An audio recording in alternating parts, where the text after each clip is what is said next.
Welcome back. Welcome in to the Lions Share podcast. The boys are back in town. The Lions will be heading to training camp in just a few days. We've got July 20th, training camp opens for the rookies. July 23rd, the veterans report. July 27th through August 2nd, it's going to be open to fans. And then a couple more days there in mid-August. And then you got joint practices with the New York Giants. We are 7 days. No, I'm just going to restart. Let me make a marker. Got to grease the wheels.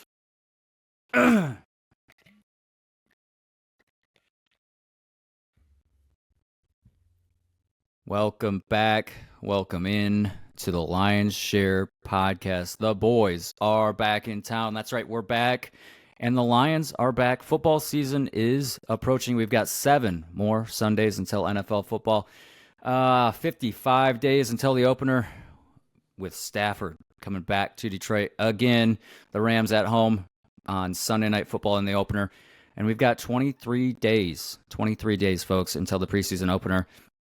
In just a few days until training camp starts. July 20th, training camp opens for the rookies. July 23rd, the veterans report.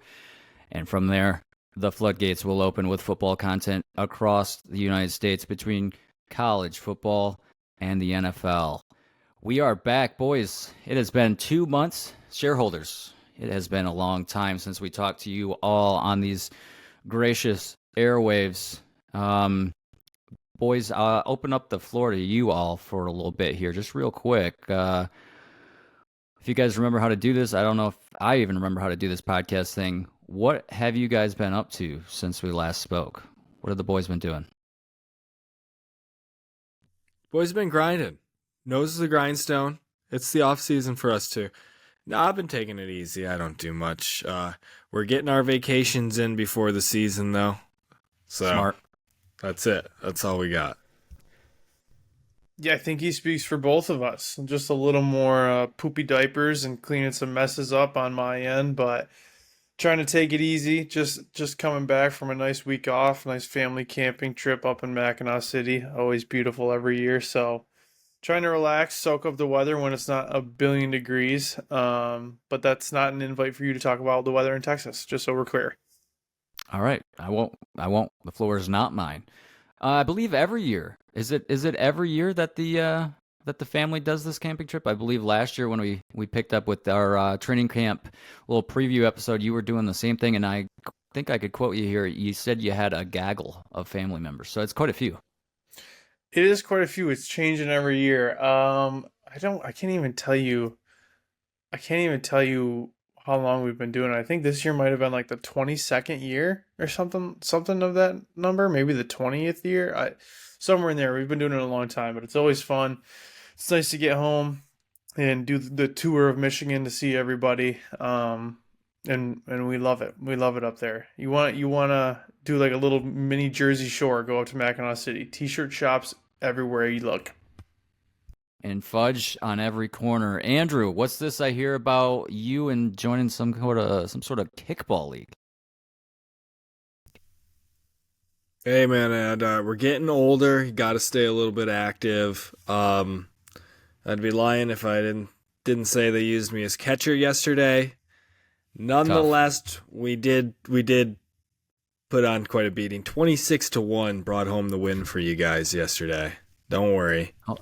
What's the mercy rule in an adult kickball league? Feels 1 hour. You got 1 hour to inflict as much damage as possible to the other team. And sorry, Ben. I'm gonna keep going. I've got a few things running through my mind already. As you should. Did you say 26-1? Yeah, kind of pissed off we gave up that one run too, if we're gonna be honest. Sorry for the language. Yeah, and this wasn't a handicap league. There was a couple mothers that we were playing against. I did tell the one mother because I was No. They had children at the game cheering on. I did tell the one because I was catcher. I told her, if you do bunt, I'm forced to throw this ball at you as hard as possible. So think twice. And she didn't bunt.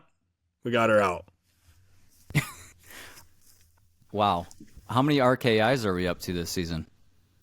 I had 4 last night, and 3 the week before. We're putting up 7, boys. Putting up good numbies. Where do All you right. bat in the order? Because catcher's nothing to nothing to write home Oof. about in an adult kickball league. No offense, but Boys, where are once we again, kicking at? you're Where's the really golden boot outing at? me here. I don't think these things need to be said. The lineup changes week to week, so I could be number 1 this week. It was 12 last week out of 12, but I could be number 1 next week. You never know. They're going with like a snake draft order on the batting order on the Well, you kicking don't want order? to top load the front end. You gotta Of course. you gotta keep the power hitters pretty much everywhere out there. You're guys basically spread 'em out. lead off, and then in the 1 slot is 1A. You're 1, they're 1A. That's how they're using the 12 spot. I understand. Pretty much. You just got to get through 12, 11, pretty much. Well, good for you getting out there and getting active. What's the W's and L's looking like at this point in the season? We're 1-1. We did lose week 1, little 10-7. Lost it in the last inning. That one was tough, but we're gonna make a push for the playoffs. Well, we'd love to support you in that venture if there's any sponsorship opportunities for this here podcast. Have you been spreading the word to your new teammates? Are these people you know? I know nobody. I'm completely alone. I'm so afraid week to week.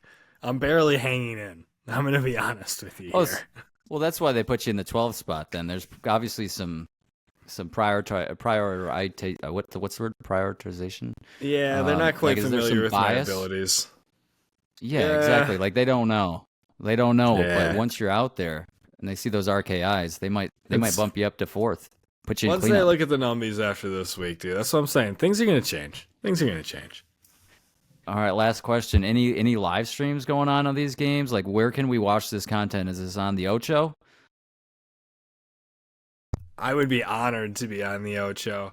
No, I don't think I've seen a single camera at these events. I believe we take a picture with the scoreboard after every week, so look out for that 26-1 scoreboard. That's our team, the purple team. Kickaholics. The purple team. Okay. I guess I lied about the Kickaholics. Okay, that was gonna be my last question. Truly, my last question. Ooh, well. We are back, and football is almost here, boys. Have you guys been watching anything? Like, what is going on in the households while football is not taking place? Like, for me, it's pretty rough. I've been vacationing as well, but lacking on the content to watch besides receiver. We're just in like that deep, dark echo chamber of sports where there's nothing important going on in baseball, and the Tigers are on a little bit of a heater, but it's like, do you really want to watch it? They're probably going to trade Scooball. It's like, I don't know. Not a lot of sports. I don't know if you guys are familiar. I know you guys both know what Bluey is, but we like do. Bluey. Unfortunately, we're a bigger Miss Rachel household at the moment, which is really tough for the fellow dads out there. I hope your household is a Bluey household, not a Miss Rachel household. Is there a big crossover there? I think Miss Rachel's just like supposedly a lot more educational, where they're teaching some foundational words. They teach you the sign language and stuff like that, which is great. But man alive, is she annoying. Holy cow. And Bluey's just incredible. I love the dad in Bluey. There's an entire episode which the episodes are like 8 minutes, so they're quick hitters. But he gets put on mock trial for farting in his child's face. That's the content I'm here for. I don't want to. I know the words to Wheels on the Bus. I don't need that song over and over again. Talk to me about when a dad fluffies in his daughter's face. Was he guilty? I don't want to spoil it for you guys. Oh, I've seen the episode, so I know what happened about these fluffies. I do know. He was guilty. Oh, big time guilty. Gross. And Andrew, if you haven't seen the show, it's all based out in Australia, so they've all got the Aussie accent. It's pretty good. He's not lying about it. It's something worth considering. I bet there's some people out there wondering why I've watched Bluey. It's because we put it on for the dog. The Lady Lion 3.0 and we put it on for the dog while we're away. So there you have it. Anyway, Mitch, I have one question for you regarding the Tigers. Do you have access to Bally Sports? No, I'm waiting for that entire situation to resolve itself. So like I'd love to be able to just kind of like ad hoc watch the Tigers and the Wings as particularly. I Yeah, couldn't give two earmuffs to whoever. I couldn't give two poos about the Pistons, but fluffies. yeah, I couldn't give two fluffs about the Pistons, but yeah, I'm just like I don't understand. We're like in sports purgatory with Detroit right now, other than the Lions, obviously, but that's the NFL's a different kind of animal. But no, I'm not watching them at all, especially down here. Speaking of Detroit sports, if the Lions are the one shining glory we have right now, well, way too early preview. Obviously, we'll have much more to come on this, but initial thoughts, boys. Like, how high are the expectations, and do you guys think like this is the year? I mean, we had Aiden Hutchinson. I have the quote somewhere. What did he say? Aiden Hutchinson said, "With every fiber of my body, I feel like it's the year." I'm in on the Kool-Aid. I'm drinking the whole thing. Obviously, everybody knows, and I'll give you a quick synopsis. Everybody knows their defense is really what held them back last year, and they went out in the offseason and in the draft and addressed all the gaps. I mean, for the most part, I think it's pretty clear that their weakest positional group on defense is linebacker, and all we've heard so far is that Jack Campbell is like a born again man, like Mike Ditka remade. So I don't know. I think he's right. I think it's the year. I believe. I absolutely believe it's really tough when you go back and watch those highlights, Mitch, and all you see is the number one jersey getting toasted down the field. It's always the number one's receiver. So he's gone. That's a help.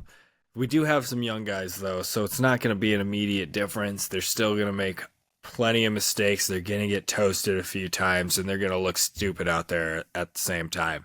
So, it's still going to be an issue, but you're willing to at least give them a little more slack at this point, and you're hoping after 7-8 games they're gelling, they're really firing, and then they're finishing out the last 9-10 games of that season.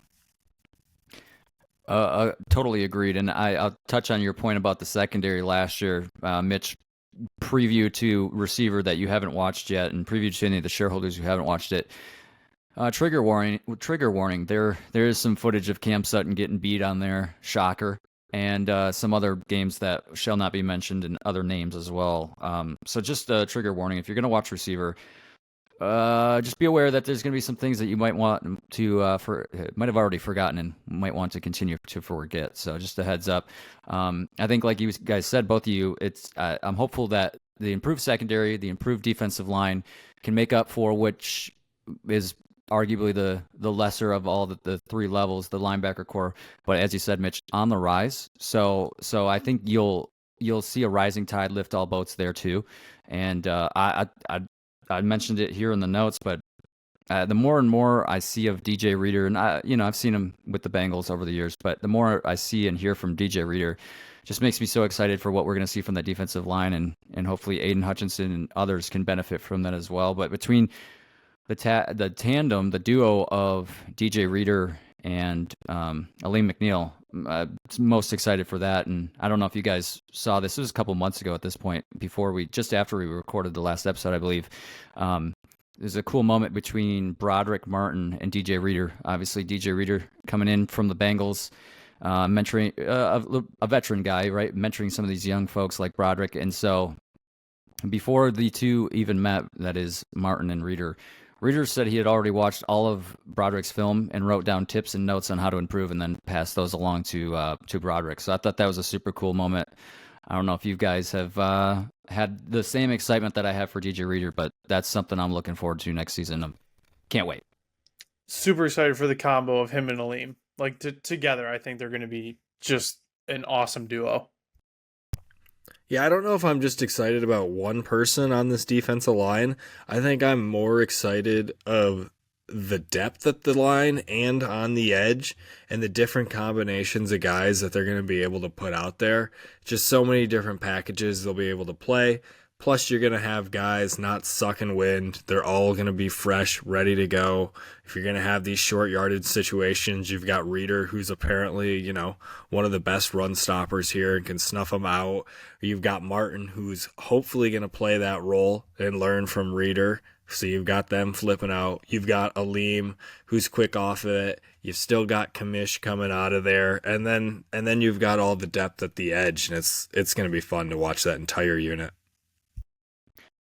Yeah, James Houston as well. I mean, we've got you speaking to it, all that depth on that defensive line. And hopefully Houston can be back into form from his rookie season. Brings us to the next point, which is, what do you guys think about this defensive line? Like, where do you think they fall by the mid to the end of this coming year? Like, talking about a top 10 defensive line. Obviously, last year, bad against the pass, much better against the run. The run was where they hung their hat. But at this point, we've tried to manifest it, Andrew, about a top 3 defense. But do you think we can at least get the defensive line in the top 5? Yeah, I'm gonna steal Andrew's thunder. I think defense is top 10. I feel like you can lock that in, and I might be so bold as to say the pass defense has a better chance of being top 5 than the run defense, because now you've got Aleem's pass rushing skills. Excuse me, a healthy James Houston, Hutch, some athletes in the secondary. I think we're going to see a complete bounce back from the secondary. Let me add to it too, Mitch. You've got I forget what his accolades were coming from the USFL, but Matthew Betts, the edge rusher, who's just a complete unknown at this point. You've got a completely healthy Josh Paschal, who hasn't put together a full season yet. He's going to be fun to watch in that same respect. And you've got a few more, but there's a lot of depth. I think we're going to get close to that top 5 this year, especially in the run defense as a whole. It's going to be tight with the new guys. It's really nice to see Arnold and Rakestraw. It's Ennis Rakestraw, right? Yeah. Yep. Okay. Really cool to see those guys mesh so early. So hopefully they can play off each other. And I would be lying if I didn't say I got caught watching Kirby Joseph highlights the other day, especially that one where he's celebrating mid interception. Oh, I'm very excited for that, man. Are you purposely trying to sneak in I would be lying at this point? Because you've done it twice now, and you've put like some emphasis on lying. It's subliminal at this point. I see. Yeah, I thought we were going to have to add a counter to that. Maybe there's a sound effect that Tommy can throw in here just to continue the count. Because at this point, I feel like you're going to do it. Forgot Mecky Wingo, too. Mecky Wingo. Dude, so many names. It's just getting me excited for what this defense can be. I think the secondary might start a little slow. You're working a lot of new people into new positions, and we'll see. But I think by the end, once everything's in place post bye week, which is early this year, which sucks, but post bye week, I think that's when they really hit their stride, and I'm just looking forward to not having that pit in your stomach every game going into the Lions game each week and just thinking about which receiver is going to go off for 200 plus. Like, it happened so many times last year with CeeDee Lamb and others. So Justin Jefferson, just to name a few. So yeah, that's there's so much to be hopeful for there, and I think it's right to be hopeful about this defense, and certainly going to be improved from last year. Sounds like in the kicking game, and moving over to special teams here, we've got a new kicker. We kind of touched on this in past episodes. We had that shining star that was Jake Bates from the Michigan Panthers, the UFL star.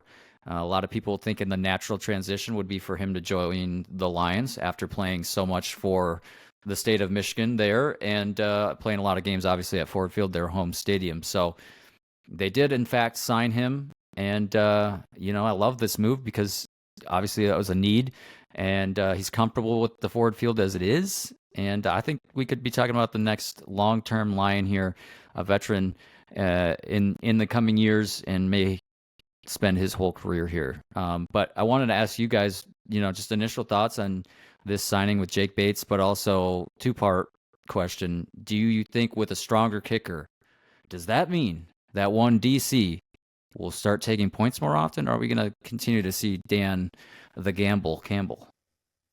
I think the gamble stays. I think we'll see. I would say 85% of his old tendencies will stay. The 15% is going to come from 50-yard field goals and up. As long as we're consistent in training camp, preseason looks good. But I still think you're going to see a lot of super aggressive play. That's what got them where they were. As much as it was irritating at times and we second guessed it, but you only get to second guess it when it doesn't work. When it works, he looks like a genius. So I think you're going to see a lot of the same. Yeah, I would agree. I mean, you're probably going to see him close games out a little more and have a little more faith in that. But definitely Jake Bates is sticking around. I don't know what he can do to screw up at this point. They signed him to a 2-year deal for I think $2 million, which is pretty good for a kicker. So I think he's in. I'm sorry to say, Badgley, but it's a pleasure. Yeah, you bring up a good point with the money badger. Who's to say what we'll see from in training camp? Obviously, there'll be some level of competition with those guys in the kicking game, but it does seem like Jake Bates is at least the presumable guy at this point based on what he did in the UFL. If he's as consistent as he was from the range that he was in the UFL, I think it's no question it's Bates' job to lose. But obviously, it's impossible to predict how he transitions, even though it is a much similar game. Moving to the offense, we talked a lot about where the defense, we think that lies, but there's a little less question when it comes to the offense. That's the strong suit of this team, and even deeper than that, even finer than that, is the offensive line that has been so tried and true. PFF, Mitch's favorite resource here in the NFL, they've got the Lions ranked at number one. No big shocker there that they've ranked the offensive line at number one. They've got the Eagles 2 and the Colts at 3.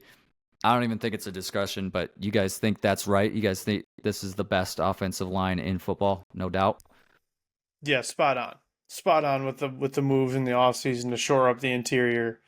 I don't think there's really an argument. Even last year they were flirting as like number one or at worst two.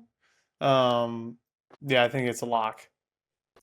Yeah, what held them back last year was that they were just not healthy at the same time. Just never healthy at the same time. Couldn't get that line to ever. I think they had 2 weeks together, something like that. It wasn't a ton. So it's what's nice to see about this year. And I was just looking at their offensive line. I think the shortest guy is about 6'5", 6'4". There's a lot of big boys on that line, and now they've got some depth to roll with it as well. And we've talked about in the past a young team in the Lions, and getting a little bit older at some of these positions, particularly offensive line. I believe Glasgow and Decker and all those guys are approaching 30, if not just above 30 at this point, a smidge above. So you've got the veteran leadership, but you've also got guys that have plenty of time left. Frank Ragnow, all those guys. But certainly the window shortening on some of these guys. Big Z, the signing from the Ravens, I think, right, is one of the older guys at this point. But still a lot of gas left in the tank for all these guys. So you can hang your hat on that. And Andrew, you said it. Just got to stay healthy. Yeah, you nailed it too. Zeitler's the oldest one on the team at 34, Glasgow at 31, and then Sudfield and DJ Reader and a couple other guys at 30. But I mean, a majority of these guys are 25 and under.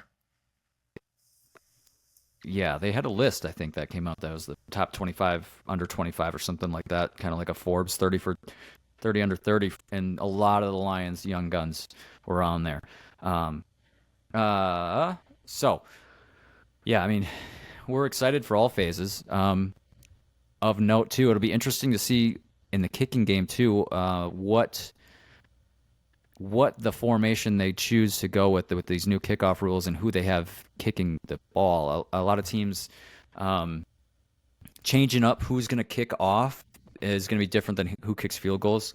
So we'll see how that plays. I'm really interested to see these new kickoff rules, and I hope it's for the better. And I'm going to trust in Phipp and Campbell to orchestrate those new rules and be on top of it, which I'm sure they will.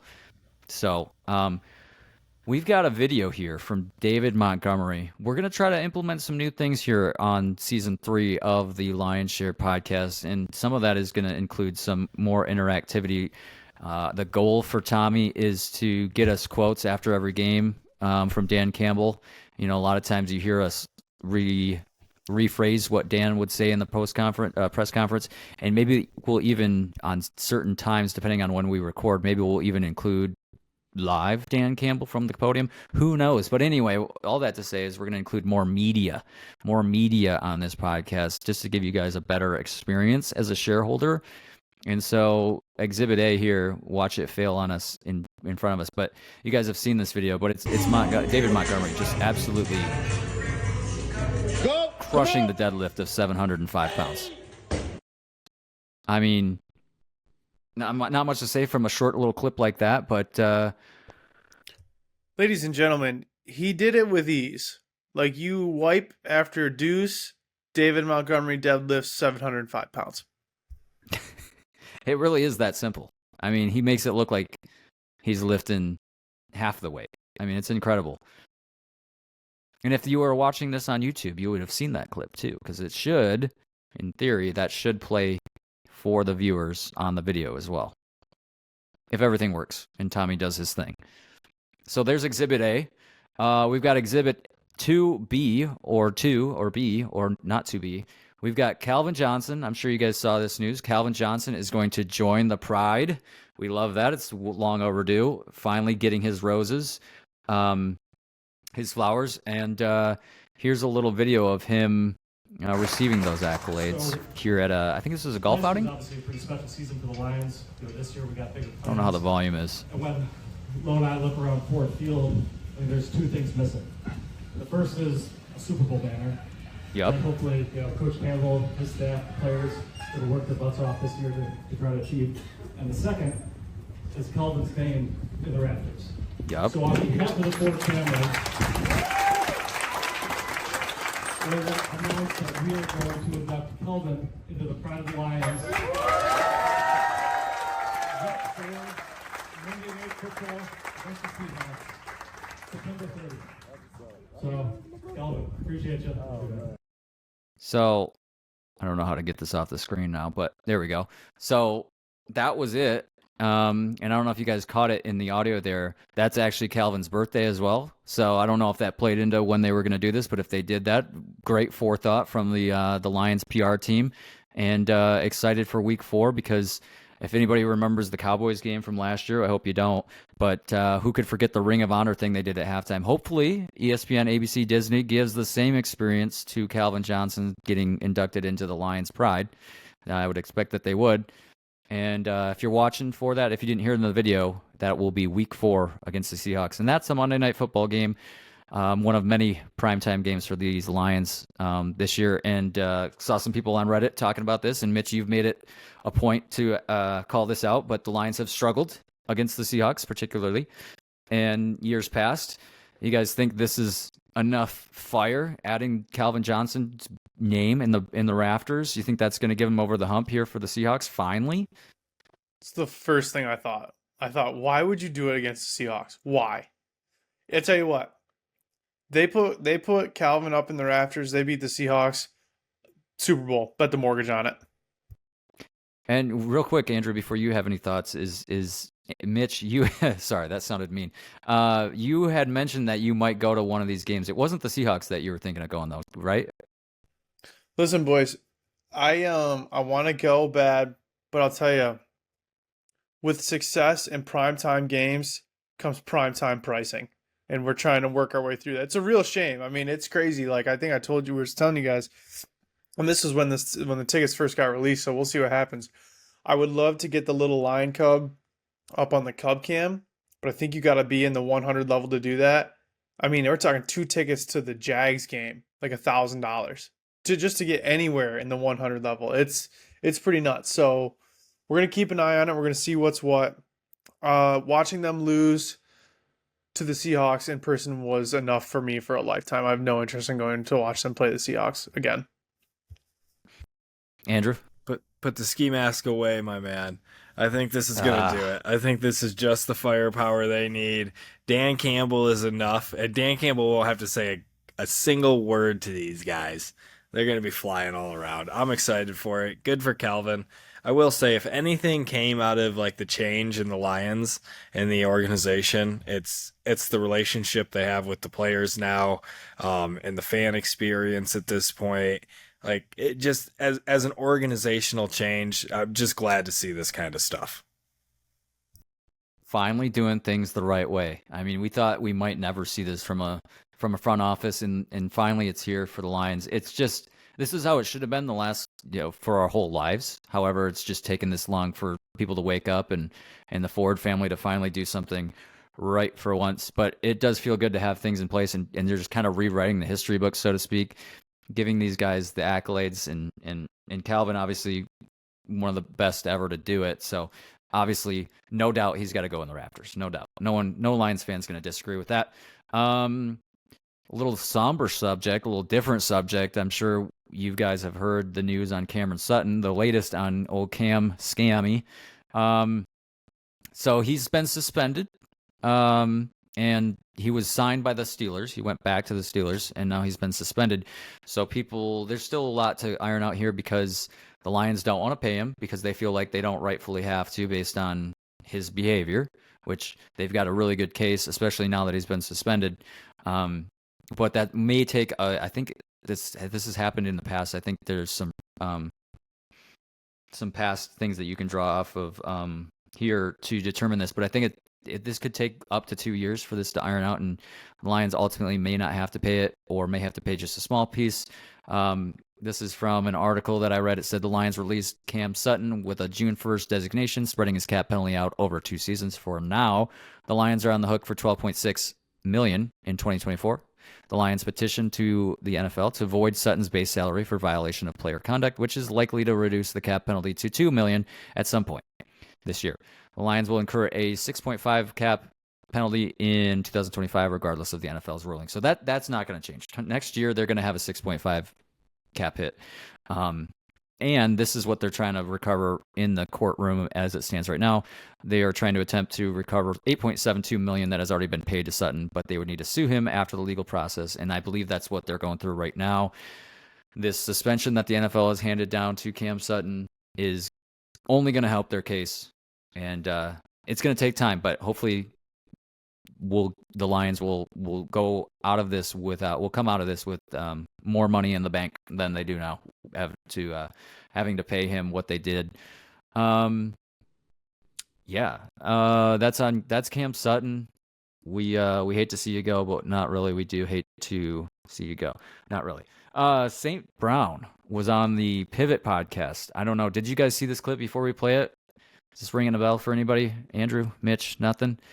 Well, I'd be interested to see what you guys thought about this clip. I got some chuckles out of it, and I also just thoroughly enjoyed it. I believe it's a minute and a half, so we'll play it here for you all and the shareholders. Let's see if we can get this to play. Well, actually, it's 2 minutes and 44 seconds. And feel free to talk over this if you ever want to talk over it. Oh, wait, sorry. This is not playing for you guys, is it? That's on me. That's on me. How proud are you to be such a huge part of what's happening in Detroit with that team? I remember getting drafted, seeing the 3-on-3. I said, the one team I told my brother, like, I do not want to go to is Detroit. I want to go to the Pack. I want to go to the Packers, play with him or Aaron. Go to the Chiefs, play with Mahomes. That hurts. Cowboys, any of that, like, I know, big right? team, go quarterback. It gets and better. I saw the 3-on-3. I said, it's over with. Like, I don't know what I'm going to do. It's going to be in the middle of nowhere. Team isn't good. I probably know 2 players on the roster. Like, it was terrible. And me going 4th round, it was all bad. I mean, looking back on it, I was hot. Like, when I got drafted, I wasn't even excited. I was mad at the situation, at what happened. But looking back on it now, it's like it completely flipped for me.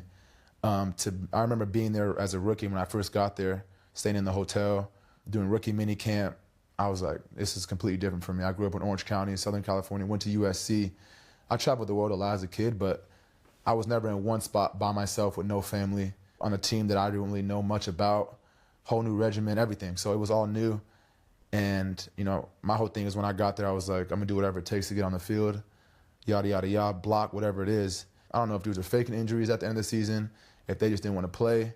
But my whole mindset was I'm going to keep going. Like, this is my chance to really make a name for myself, make some plays, go into the end of the season, you know, feeling good, hopefully into the next season, you know, being a key guy. So that's really what I did going in, you know, that whole rookie year. But to see the whole transformation from my rookie year to now, I mean, to be with the guys that I came in with, like Coach Campbell, Coach Randall L., Panay, Jared, our whole draft class is still there my rookie year. All the dudes. That's an wild. insane stat. To experience. It's important. I never really been on like a losing team like that in my life. I was mostly on winning teams. You know, I'd come home after my rookie year and dudes would be like, what team are you on? I'd be like the Lions. They'd be like, man, y'all niggas suck. Like, I'd be like, man, I couldn't say much. I was like, you're right, we only won 3 games. But I didn't really like that. Like, I didn't ever told them that, but it's like, it's cool. That. And now it's funny to see dudes talk about, man, we were rooting for you guys. You guys are so good, like this, that, and the other. It's like, it's cool, but you still remember what they were saying 3 years ago. And I feel like our whole team kind of feels the same way. We still, even though we're not the underdog, we still feel like we are. We still feel like teams think we're the same old Lions. We can't win the big game, whatever it is. So I just love being around, you know, all the guys at once that were there. A lot of us are still there, the coaches, and building this thing together. There you go. There you go. There you have it. St. Brown making a lot of media appearances because he's obviously a star on the new show, Receiver, but making the rounds on media. But I'd never heard that story. I'm sure you guys probably hadn't heard it either, but it kind of hurts a little bit, like Andrew said. But I feel good about it, too. I think it hurts, but at the same time, kind of like no duh. I feel like everyone thought that. You know, there can't have been anyone before the last 2 years that was excited to go play in Detroit. I mean, I guess, you know what, I take that back. When they had that run where they basically won 9 or 10 games every year under Caldwell, then you probably are like, all right, you know, but still, it's like, it's Detroit. Who gives a shit? You know, it's cold, it sucks, whatever. It's just different now, but it's cool to hear his perspective, and it's nice that he's being like so open and honest about it. I mean, it's pretty transparent, and I feel like you don't get that a lot from guys. Yeah, we say it all the time with the Pistons. You have to draft an all-star. You can't.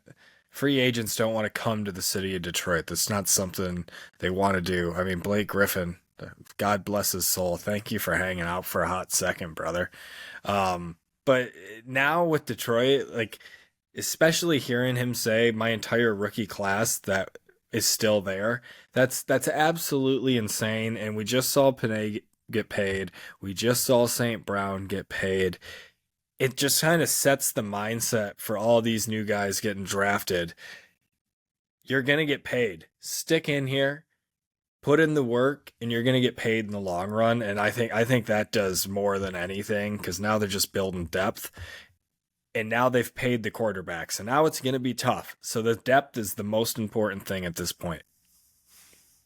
Yeah, it's incredible how quickly they've rebranded, really. I mean, it's happened kind of before our eyes, so I think it probably feels quicker.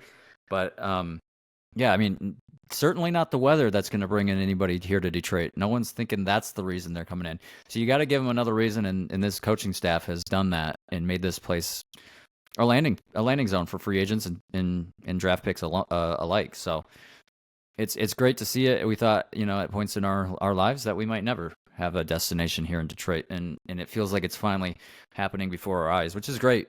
Sure, the people that were drafted this year wouldn't have had that feeling if they saw a 313 number come up this year. So that was St. Brown. He was also on Receiver, as we mentioned, and spoiler alert for those who haven't watched it yet, but obviously he gets a lot of coverage in there, and he, in week 4, tore his oblique completely off the bone. You remember last season he sat out against the Panthers. I think that was week 5, week 6, something like that. Then came back against Tampa Bay, which I believe was week 6. So it was week 5 against the Panthers that he sat out.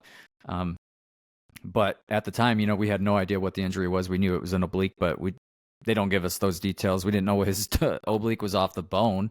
That seems pretty intense. But look at the numbers he put up after that. And a spoiler alert, against the Raiders, he had hand, foot, and mouth. So, I mean, the dude was just battling everything. And a funny moment from his dad in that episode, telling him he needs to drink Coca-Cola. He needs some energy. Not only that, man, but he had some foot issues last year too, and had to play with steel splints in his shoes, which is That's right. crazy in its own right. How do you still run and make cuts like that? Yeah, funny moment when he's talking to the training staff. I don't know if you caught it, Andrew, but he wanted to only put the plate in one of his cleats. And they're like, nah, you got to balance it out, right? You don't want to have it in just one foot. You're gonna start cutting differently with that other foot, and maybe compensate for it. So you got to balance it out, even though you don't need it on the other foot to straighten it out. But yeah, I mean, he is. I mean, his dad, was like the Iron Man, whatever, the Mr. Universe. Apple certainly doesn't fall far from the tree, and the dude is bilingual. He can speak German. A lot of good moments in there. I mean, a lot of that stuff we already knew as hardcore Lions fans, but it's a cool in-depth thing.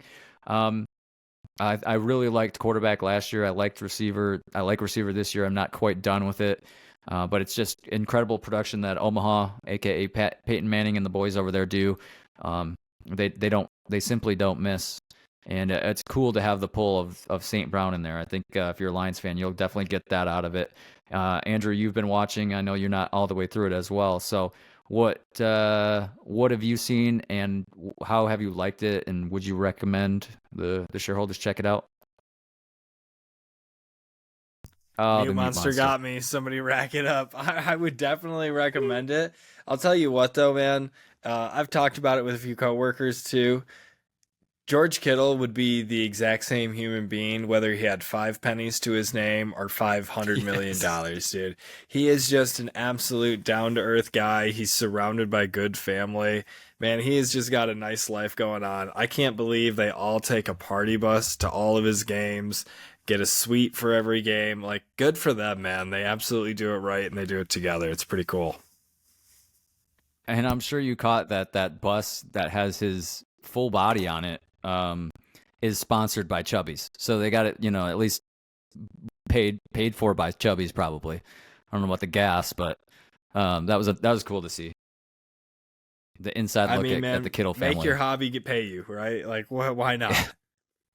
That's just work smarter, not harder. I mean, my goodness, the Kittles have it figured out, and you see some moments from his wife there, throwing it back to when they were both at Iowa. She was a basketball player. He was obviously the football player, and you never know how you're going to meet these folks. You're the love of your life. He just happened to be on campus, and she was getting on her moped, and he said, "Nice helmet," to her when she went by. And that's the rest is history, folks. Now they're married and been together 11 years. So it's incredible. I'm giving away too much, though. Go watch Receiver. It's on Netflix. It's 8 episodes. It's about 50 minutes an episode. It's pretty bingeable. You can get through it fairly quickly.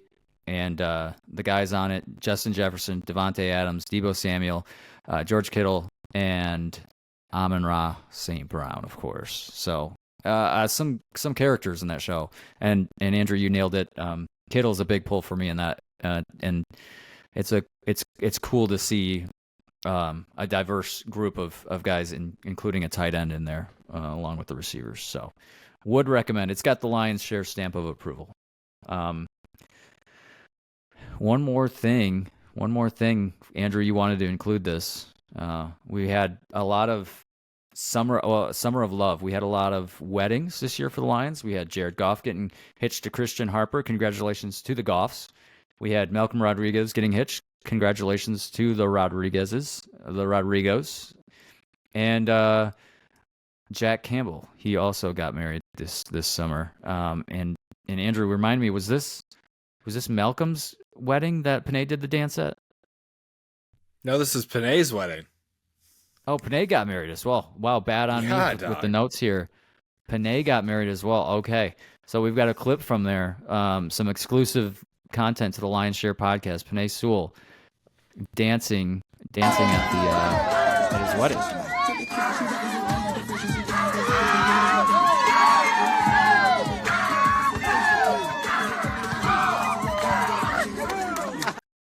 Not sure Yeah, what that was, but it That was electric. translates well for an audio format. So, yeah, the dances were pretty cool, folks. Check us out on YouTube.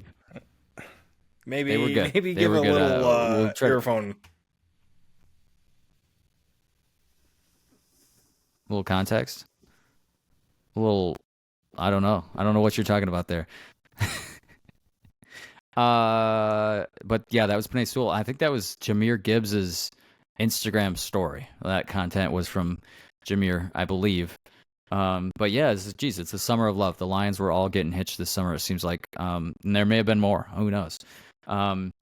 Sad news is we had a health scare from Barry Sanders. We haven't heard much. He keeps to himself generally, so we don't know a lot about what the condition of him is. But we will, give him the lion's share stamp of approval, I guess you could say. We are with you, of course, and we hope the best for Barry Sanders, and all those Lions that are struggling right now. Last thing before we go into some NFL news. You guys think Tom Kennedy's going to make the team this year? No shot. No. Really? You're 0%? I'm gonna zig while you guys zag. I'm gonna give it at least 25%. That seems extremely high. Think about He's the far think too about short the depth to that make we have it. at receiver. You need that guy. He might play a role in this new kickoff return. They will take an extra offensive lineman over Tom Kennedy. Fair. They usually end up with 6 or 7 wide receivers. 6 probably. We'll see when the 53-man comes out here in about 6 weeks. Hard to believe that we're only we're that close to it. And speaking of other content for the Lions, their great series that the Lions produced, which is called Inside the Den, should be any day now that we get the draft episode, which is the best episode of the year, and it's not even close. Getting to see the behind the scenes every year of Brad and the guys in the war room is just incredible. Feed me that content all day long. I would take it in an IV if I could, inject it. It's great stuff, but look for that soon. I would say it's about this time of year every year that it comes out. I would say maybe as early as Thursday, but if not, in the next couple weeks, we'd be seeing that episode come out from the folks at the Lions. And Mitch, it looks like you've got a late edition here. I'm going to assume this is you. You seem like a big free press guy. We've got Jared Goff makes top 10 QB ranking from NFL coaches and executives, ranked 9th. Yeah, I just thought it was interesting. Obviously, he got the big contract, but as Andrew loves to point out, that's just a matter of when you get the contract and the market, the value that the market places on quarterbacks. But, I mean, 9th out of, and the fact that I like that it's 9th, it's from NFL coaches and executives. It's not just, Joe Schmo from garbage stand report. And you guys, if you're picking up what I'm putting down, Bleacher Report sucks. Yes. If it's like whoever, you know what I mean? It's like people in the NFL. And I thought it was interesting. They said, one coach said they show film all the time of Goff against zone coverage because he's just so good against zone coverage. And then, some of his bugaboos when he was with the Rams and stuff that we saw the first season for sure with the Lions, where he just was never comfortable in the pocket and just didn't know where he was going, has just evaporated over the last year or so. And, it's a credit to him and it's a credit to the coaching staff and the confidence that they've instilled in him, as well as the number 1 ranked offensive line. But I thought that was a good little note for Jared. Good for you, Jared. The NFL thinks you are the 9th best quarterback. Yeah, let's give Jared a little cheer. Absolutely, Jared. Jared Goff. He is Detroit and we are him. Hurts a little bit that they've got Aaron Rodgers there right in front of him. Hate to see that. I was hoping you just wouldn't click on the link. I thought about just not putting the link in there and just putting the rest of them. I'm like slightly okay with. I suppose. Rodgers is washed. We've got Herbert here at 6. Andrew, I'd love to hear your thoughts on that. And also, what did you call Jared Allen? Weak arm. Jared Allen. Josh Allen last year was. What was it? What was that about Josh Allen? He's number 3. He basically just what did he say? Justin Herbert is the poor man's Josh Allen, something like that. But then he went on to say the Bills were going to suck.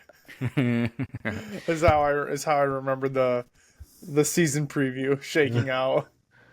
Yeah, Justin I Herbert, weak arm, probably not going to do anything this year. No, I think he's probably going to have the best season he's had of his career. There's no With pressure on him. exactly new coach in there, I think he's just going to go out there and gunsling. And I honestly look out for the Chargers this year. Josh Allen, I don't know, man. He was getting dogged all day on TV. I saw he was. Nah, nobody's really doing him favors. Says that he makes too many small mistakes, which I don't really know what small mistakes are in football. It's either a mistake or it's not. The little things are the big things, they say. How about Herbert and Harbaugh, though? I mean, I think you bring up a great point. I don't see how that's not going to be a match made in heaven. I think if I may do a little on the cuff, on the spot, I should say, on the spot nickname, so to speak, for the Chargers here. We've got Herbert, that's an H, and we've got Harbaugh, that's an H, and we've got an offense. So I'm going to call that the H2O offense. How about that? Not bad. Andrew, you're usually the voice of reason on these. Next, Oh, come on. I think I thought I was pretty proud of that one. The H2, the O, the offense. I do think, in all seriousness, I think Herbert and Harbaugh is going to be a lethal combination. And I think the Chargers, maybe not this year, but in the coming years, can finally give the Chiefs a run for their money in that division. AFC West is going to be legit. I mean, Patrick Mahomes will always be around if Sean Payton can get it figured out, and you got Harbaugh with the Chargers. I mean, I think that's a really strong division. Yeah. Shout out to Matthew Stafford here, number 5 on the list as well. I think this is a really solid list. Like, there's not a lot of issue that I have with any of these places. C.J. Stroud, the youngest one on here at 7. I think that makes sense, and I think you'll see him climb that ladder as he gets more years under his belt. But yeah, who do they have at 10? How come I don't see 10? I didn't look at the entire. I was trying to find. What's ranked 9th? Let's click this and see where we go here. NFL's top 10. Oh boy, you got to be an ESPN Plus subscriber. Oh, it's tough. Everything's a Yeah. paywall these days. You got to be a subscriber of everything. We're gonna have subscription fatigue. Brutal. Capitalism. What can I tell you? All right. Let's move on to the NFL real quick as we trudge right along. The biggest news probably in the last couple days has been, shocker, Jordan Addison back in the news legally. He's ended up with a alleged DWI in Los Angeles, where he played college football for USC, I should say. Notoriously, last year I believe he was going north of 100 or north of 110 in a vehicle, and now another issue with a vehicle here, drunk at the wheel, falling asleep on the road. Not a good look. Not a good look for the Vikings. But, as a Lions fan in the NFC North, you hate to see it, but you don't hate to see it, if you know what I mean, with Jordan Addison here. 2 strikes for him. It could land him a suspension in the past. This has ended up as, I believe, a 3-game suspension minimum. So Jordan Addison could be in talks with Goodell about a suspension here in the next year or so. It's going to take a while to get through the courts, of course. Other news, random news, we don't got a lot in the NFL. We've got Antonio Pierce going through bankruptcy, his wife. Pretty incredible article. I don't know if you guys clicked this link, but a wild story. And these are the kind of stories that you got to talk about in training camp periods of the offseason. His wife has $28 million. The lenders are now seeking judgments worth more than $28 million from Pierce's marital assets. His wife filed for bankruptcy earlier this year. Basically, I don't know. I don't know the financials of this, but it's a pretty wild statement. And people were saying that if Antonio Pierce's game checks were to go to, what is it, collections? What's it called when they garnish your wages? When they garnish your wages, he basically could be playing this season with very limited money. So it's a wild story. Look it up if you want to know more. I just had to mention that was pretty incredible. The other news from the NFL in this season is it sounds like, and I'm gonna Google this right now because it's been a while since we put this in the notes, but it sounds like the NFL might be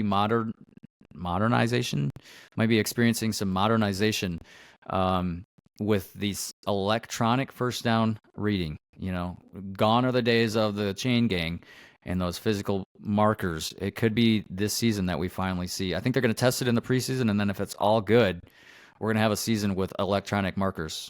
What do you guys think about that? Is this moving too fast, too soon? They can't get rid of the sticks. But the sticks are part of the game.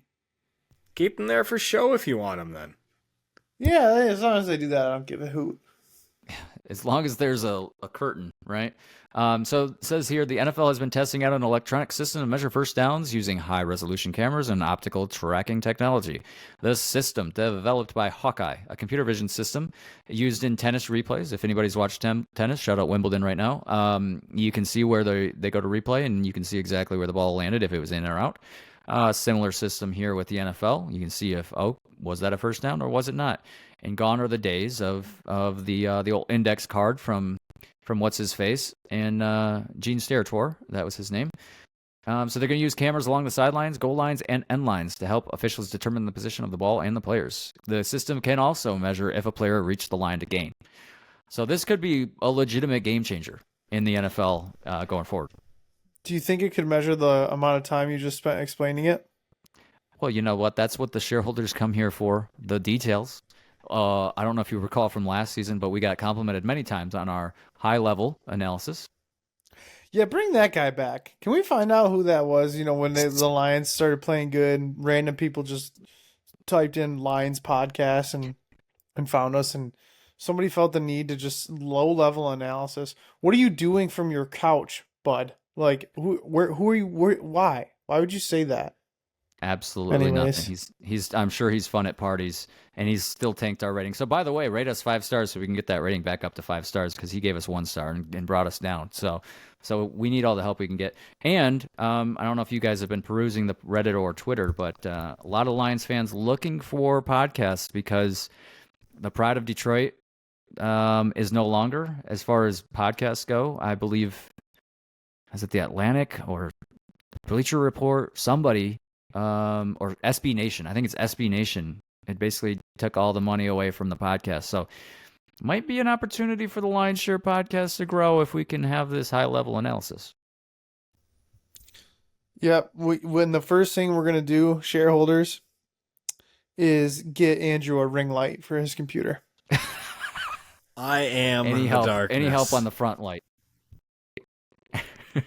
Yeah, it's unclear as to... I was born in it. Yeah, Shout out Dark Knight. No big deal. Sorry. I'll go back on mute. I think we might get copyright striked for that one. That was too perfect. Thank God we don't have to listen to the AC. Oh, man, the mute monster and the AC. What else? If you're not coming for that, what are you going to come here for? You know what I mean? It's unfortunate, though, if any of you all Lions fans came here in search of podcasts, because I know that there's been people searching for podcasts, and the first thing you hear is us talk about a 21-6 score in kickball. They're going to probably click away. But that's not... 26-1. Don't you short it. 26-1. It's about quality, shareholders, not quantity. And that's why we appreciate you all being here. It's quality of the viewers, not quantity. This week's matchup in kickball. Peaked in high school versus expecting mothers. Yeah, that's a tough look. Yeah. There's only one of us with a child in this chat, by the way. Other news. You guys hear about this? You guys see this? NFL Sunday ticket lawsuit. Andrew, you've been a longtime Sunday ticketer. At one point, I think you and the longtime Lion have been on this for a while, paying an insane amount of money. An exorbitant amount of money is what There's the word. Ben is trying to say. There's the word I was escaping. I've already Thank informed you. the longtime Lion. Keep an eye on the bank account. You got some money coming your way. There's probably some forms that need to be signed, but we're going to get paid. Yeah, if you want to sign the forms, NFLSundayTicketLawsuit.com. Got the link right here. Tommy will put it in the notes. Folks, if you've been paying an absorbent, whatever the hell that word was. Oh my God, move on. You could be entitled to money. The NFL is going to lose a lot of money on this. It's going through the appeals right now, so it's going to be a long process, much like this podcast. Hopefully, though, the outcome of this is because they were at fault because you couldn't just pay for your selected team. So hopefully, shareholders, we could just pay for strictly the Lions at a cheaper price, and I'm all for it. A la carte, in the documents and discovery, they were found out that ESPN, when Google and all the other folks were trying to bid war for Sunday Ticket, ultimately landed with YouTube TV, Google. ESPN was ready to offer like an $80 a year package where you could pay for just one team. How great does that sound? How great? Out of market, in market, doesn't matter. You're getting your team every week. All you got to pay is $80 for the whole year. That's a steal. Give the people what they want. Yeah, the NFL is not about that. So yeah, as Andrew said, it could mean we could get a la carte options. Could mean that Sunday Ticket's going to go down. I think Google YouTube is now offering Sunday Ticket at a even steeper discount. They always give you like $50 off at the off season if you sign up early. I think they're doing even more now for the whole season. I don't know what it is, maybe $300, $250. Still a lot, but speaking of YouTube TV, if you've got YouTube TV, you might want to listen to this. They've done an option, and this has been a big thing for us here on the podcast. Mitch, when you were on the satellite and getting damn near live feeds from the games, and you're about maybe 40 seconds ahead of us each and every week. YouTube TV is doing their best to cut down on that. Now, everybody knows when you stream, you're going to have at least a 30-second delay.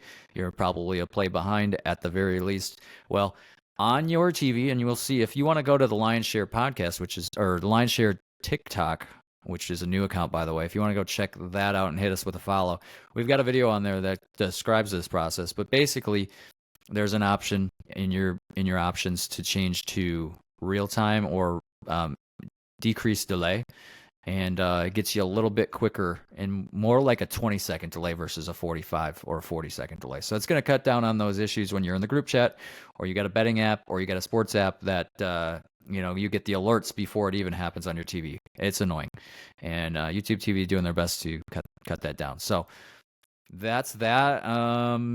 Andrew, anything on this Hard Knocks off season? This is the new version of Hard Knocks. Of course, you've got the original OG Hard Knocks going to be with the Bears this year, but the off season with the Giants has been drawing a lot of clips. I've seen a lot of clips. I've not watched a minute of the show, but I've seen the clips. Looks pretty good. I think it's a little underappreciated, but it sounds like the longtime Lions been tuning in.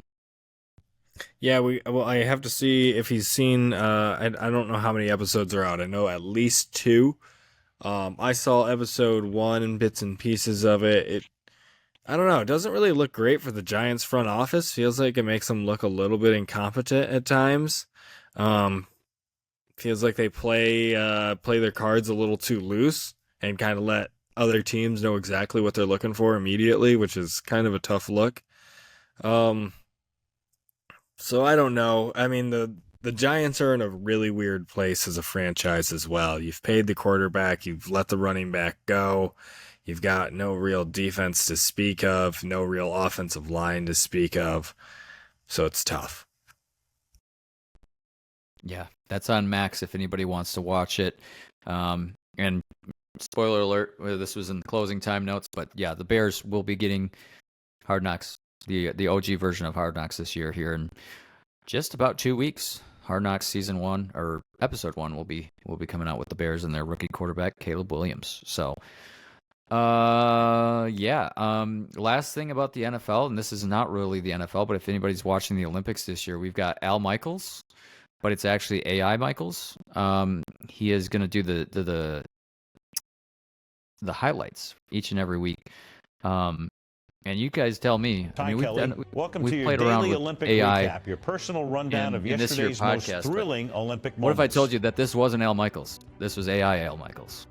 Since you're a swimming fan, let's head right to the pool. Team Sounds pretty USA good. secured a stunning victory in the men's 4x100 meter medley relay, smashing the world record. Over at the diving venue, Krista Palmer showcased resilience and skill, overcoming past knee surgeries to qualify for the women's springboard final. Meanwhile, a tough break for Canada's Pamela Ware as a failed final. You get the point, right? It's incredible what they're doing with AI, and how about Al Michaels probably getting paid a lot of money just to have them replicate his voice, and all he has to do is sit there on his couch and not do anything. I mean, that could be the future of this podcast, folks. Talk about the dream boomer scenario. pot. Yeah, boomer pot calling the kettle black there. Can't work no more. Yeah. Nobody wants to take work shots anymore. at Al Michaels, jeez. Yeah, dude is like Jeez. 85, still going at it in the booth on Prime on Thursday night. Give somebody else a chance at getting a job, man. This is unbelievable. Heard that, brother. The young folks trying to climb the ranks, they can't even do it. They're just Al Michaels is gonna be dead, and they're still gonna be using his voice. That's sad. They signed him on a long-term deal there. All right, well that brings us to closing time. Today, July 16th, should say. Our return episode. The boys are back in town, and we'll be back once again on these airwaves: Spotify, Apple, YouTube, Amazon, whatever you find your podcast on. July 28th will be the next episode. That will bring us right into the heart of training camp, right as fans start to be able to attend, and the curtains kind of get peeled back a little bit more. As we said at the start of the episode, July 20th, here in just a couple days, the rookies will be reporting there to Allen Park for the Lions, and then a couple days after that, on the 23rd, the veterans will report all the names that we know and love. And then if you want to attend, starting July 27th through August 2nd, and then August 11th through the 14th, I think is when they're going to be open to fans. And then, of course, they're going to head over to New York to do joint practices with the Giants once again this year, Dayball and the boys, August 9th through the 13th. So they're going to be there for a good long time. Anxious to see what we get out of that. There's always going to be a fight. There's always good content from the joint practices. We love that. And they, I believe, maybe this was last year, they played the Giants in the preseason. So yeah, we'll be back on the 28th to kind of give an update on training camp right now. Pretty quiet here in the NFL and for the Lions, but it's about to get loud. It's about to get loud, and only going to ramp up as the season goes on. And then we'll be with you guys through the preseason, and then we'll have the big preview show where we unveil our records for the Lions. We determine the winner of every division in the NFL, and we predict our Super Bowl winners. And that will be right before the season starts, right around Labor Day. So exciting. Mid-July, folks. We've almost made it. Keep steady. Stay strong in these days ahead. A couple more weeks, and we'll be talking about live football on our TVs. It's going to be great. As we said, we'd love it if you liked, followed, rated us 5 stars. Follow us on TikTok. We're on there now, hopefully pushing out some more content, God willing, Tommy. And watch Receiver. It's on Netflix. We've got Hard Knocks with the Bears coming up soon. And I would be remiss if I didn't mention NCAA 25, College Football 25, out now for you EA players and you big time moneymakers who paid up to get the day one edition, or whatever the premium edition is called, where you get it 3 days ahead. Solid game. Have played it. Pretty good. I would say it's not a Madden reskin. I'd say I had low expectations with EA Sports because they suck generally. But I think they did a really good job, at least with the visuals of this game.